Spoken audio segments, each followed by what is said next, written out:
Hello, friends. Coach Mike here again in the Coach's Corner. Excellent information you're not going to receive anywhere else. Unfiltered information that you're going to receive. Okay, we live in a real PC world today where you got to watch what you say, watch what you write. I'm only going to obey those rules so much, right? I'm not going to be using profanity. I don't do that anyway. I'm not going to be saying anything lewd. I'm giving you the truth. Okay, it's really, really important. Truth, people's opinion, that stuff's being flushed down the toilet. You can't even warn people anymore. If you warn a person, if a person's riding their bike against a red light, it's not green, and they get hit by a car, you're not supposed to say, hey, you may not want to ride on red lights anymore. You'll get accused of blaming the victim. You're blaming the victim. Man, don't get me started with that stuff. Okay, here we go. So, do you put extra work on your resume? Do you put extra work on your TV film resume? Again, this only applies, everything I teach it only applies to the people that are open-minded and are looking for all points of view, not some singular stuck view that your friend has, that somebody on a blog and some popular acting group wrote or aspires to their own opinion. They won't even consider anything else but what they believe, right? Or what their experience has been, what their agent told them, or a couple of agents. I've worked with 15,000 actors over the years, and I get various different ideas. One agent will say, do it this way. One actor has said, I've been trying it this way. I say, try all of them. And then mix them all up in a bowl and say, okay, can I carve out an approach, a mindset, a perspective from this? Okay, so here we go. Let me answer. I'll answer based on the person whose opinion that matters the most in this situation, and that's the agent. Okay, it depends on the agent whether or not you put extra work on your TV film resume. Okay, if you get a meeting with an agent, then that means having the extra work that presupposes now. And what it's meant for thousands of my clients over the years, it means that it didn't matter if you had extra work on your resume. It got you the meeting. They may not sign you for some other reason. Maybe you read for them and your skill level's not up. Maybe you look different than your picture when you walked in the room. I don't know, but you got a meeting. So it presupposes that having extra work on your resume even may have been a good thing. It may have been a good thing, as some agents do believe that if you have extra work on your resume, this is what many believe, not necessarily what you believe, but what many believe. Agents, the people that really matter in this situation. And next, what matters up from that is the casting director. Next up from that is the producer director, right? Okay, but many believe if you have something on your resume, extra work, that kind of thing, it means you didn't just get off a Greyhound bus. You've been around the industry for a while. You've been on sets. You observe. You see it. You pay attention. You got on-set etiquette. At least it doesn't appear that you just got off a Greyhound bus. Now, some agents don't care about that. Some agents will say, hey, man, you got some skills. You got some training. Right? You've been to this class, that class. That's why we called you in. We see you don't have any TV film experience, right? But we're calling you in because you studied at this course. You studied at this place, this institution. That's why we're calling you in.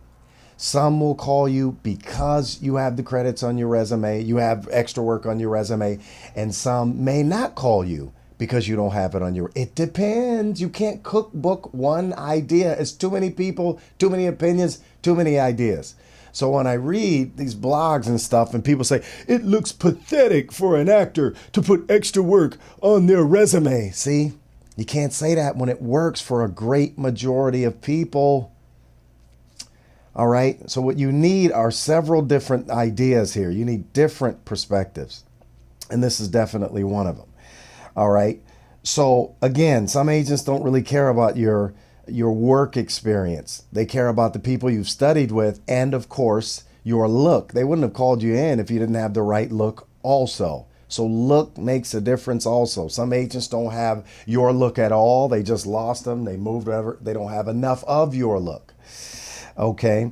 Now, some agents We'll call you in because your look was right and we see you study with some people, but they're going to say, take extra work off your resume. Okay, that's that agent. So see, you're going to have to test. Remember, you're a business owner. You can't cookbook anything. You talk to any successful business owner like myself. You got a one-track mind. You're not open-minded. You're not going to go very far. If you're just stuck on, no, just do it this way, right? No, there's some things where you just do it this way. And then there's some things where it's like, man, I got to scramble it up and I got to try it all. It's going to take me a minute. I got to try it all. And you know, this is beautiful information I'm giving you. That's if you're open-minded. If you're not open-minded, you're already getting ready to go on the web and write nasty stuff about me. I'm an idiot. I'm stupid, right? But you talk to my clients that know better. They say, we love Mike Pointer. He's great. He's a straight shooter. All right, let me get back to it. All right, so based on my work and experience with actors, it's never hurt most of my actors to put extra work on your resume. They still get calls from agents. Part of the reason why is because I know it's Hollywood. The agents now theatrically as well as commercial see my name on their resume. And they say, oh, Mike Pointer, hey, I saw your commercial. That's a good guy. They come from great background, great training. So we'll call them in, because he teaches on camera, which is helpful in television and film as well, especially cold reading. All right. So some of them will say, take it off. Some will say, oh, no, it's fine. You can leave it there. What you're going to have to do is you're going to have to test it. All right. You're going to have to see what works. You know, I sent out 25 submissions, and if you got some hits, good, meet with them. But if you send out 25 submissions and you do that a couple of times, right, and you notice that you're not getting any responses, it's like, maybe I'm gonna have to make an adjustment then. Okay, so how should you list extra work on your resume? How should you list it on your resume? If I were you, I would put featured. I learned this long time ago, years ago, and it's not old, it's correct. I learned from a very good agent, right, that when you put it as featured, casting directors, agents, they know today that featured means extra work. See, back in the 60s and 70s, featured didn't mean extra work. It meant you had a speaking part, but all that changed. I got to look at my notes. Somewhere around the early 80s or late 70s, that began to change when, can't remember the man's name, but he introduced co-star and guest star as new language for television.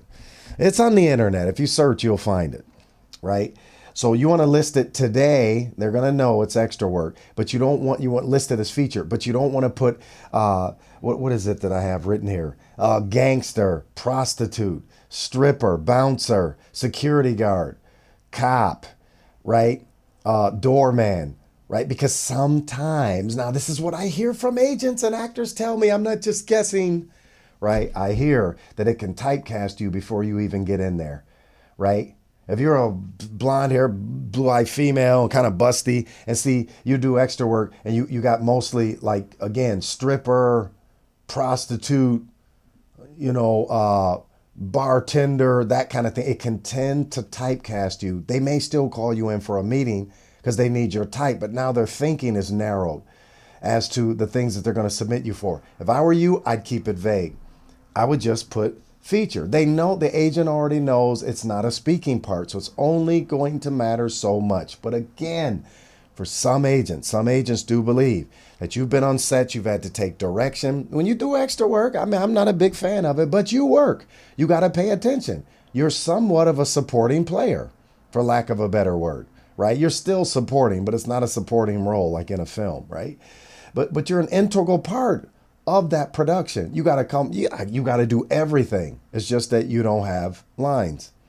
You don't have spoken word. So I would list it as featured if I were you, because if you put bouncer, prostitute, stripper, cop, that kind of thing, then it's like really screaming extra work.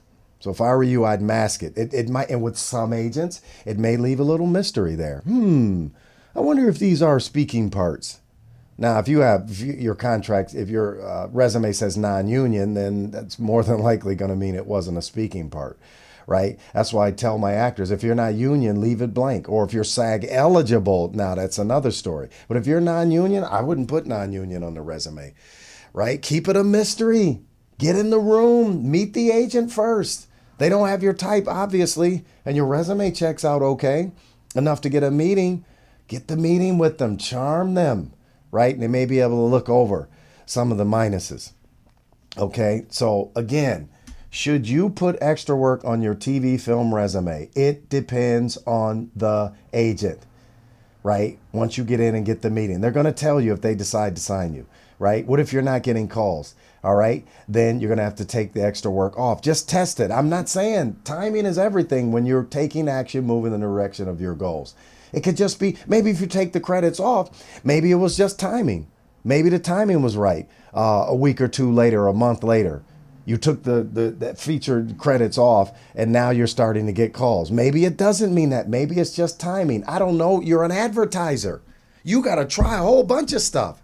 None of this one-track mind stuff that you're going to get off some of these actor blogs. They just think their way is the correct way, right? In some ways there is. Don't sign with a dumb agent. That's a one-track mind. Don't sign with an agent that lies all year. It's slow right now. It's slow. They'll tell you for year after year it's slow for you, right? And you see brand new commercials. Your friends are working. All right, don't get me started on that. I'll stick to the script. All right? So there's your answer to that question. All right, Coach Mike here in the Coach's Corner. Blessings to you. I hope you are well and keep moving in the direction of your goals. Thanks for watching.